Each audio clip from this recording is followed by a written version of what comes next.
विविध विकास कामाच्या भूमिपूजनाच्या निमित्तानं ज्यांच्या प्रयत्नातून माध्यमातून आपण ग्रामस्थांनी ज्या मागण्या केल्या होत्या त्याचा पाठपुरावा करून जिल्हा नियोजन समितीचे सदस्य आपण जे काम करतायत त्या राजुरी गावामध्ये जवळजवळ 1.5-2 कोटीचे कामं आपण या ठिकाणी भूमिपूजन करत आहोत। खरं तर लोकप्रतिनिधी म्हणून लोकांच्या समस्या जाणून घेणं आणि जिथं गरज आहे पक्षाचं राजकारण न करता त्या लोकांना खऱ्या अर्थानं गरज आहे तिथं फंड दिला पाहिजे। आणि म्हणून ताईंनी नुसता जिल्हा परिषदेमध्ये काम करत असताना गटापुरता मर्यादित न राहता संपूर्ण तालुक्यामध्ये या ठिकाणी काम करत असताना आपल्या कर्तव्याचा ठसा या ठिकाणी उमटवलेला आहे।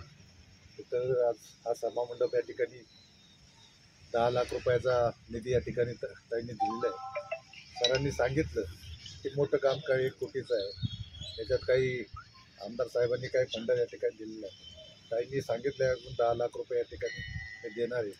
आणि ताई तर मी तुम्हाला सांगायचं आहोत मी जिथं जिथं सभामंडप असतील तिथं तिथं ताई नाही म्हणत नाही, जरी पुढं काही बोललं ताईंनी आताच सांगितले शेवटी धर्माचं काम आहे, धर्म त्या ठिकाणी आपण जगला पाहिजे, आपण त्याचं ठेवलं जपला पाहिजे।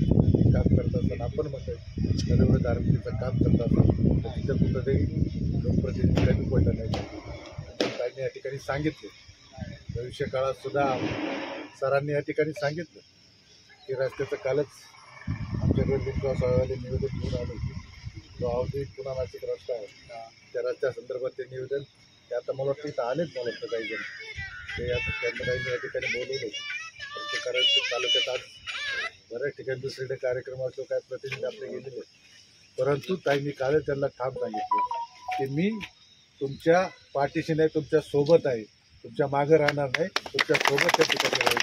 शेवटी शेतकरी हा तालुक्यातला केंद्रबिंदू आहे।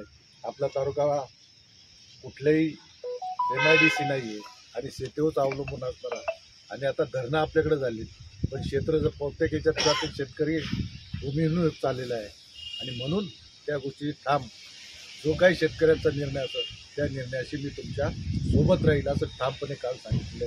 तुम्ही नगर कल्याणचं होतं कारण MIDC आपल्या MIDC नाही आहे पण प्रत्येक औद्योगिक कामामध्ये या ठिकाणी सगळीकडे जागा कॅनॉल असेल, धरणं असतील, चाऱ्या असतील, रस्ते असतील, GMRT असतील, या सगळ्या प्रोजेक्टला आपल्या जमिनी गेल्या आणि म्हणून काही ठामपणे या ठिकाणी आपल्या पाठीशी राहतील आणि भविष्य काळामध्ये जे काही विकास कामं करता येतील नक्कीच चांगली विकास कामं गावाच्या हितासाठी करत राहतील। आपण मंडळीला आम्हाला या ठिकाणी बोलवलं, आपलं सर्वांचं मनापासून या ठिकाणी आभार मानतो।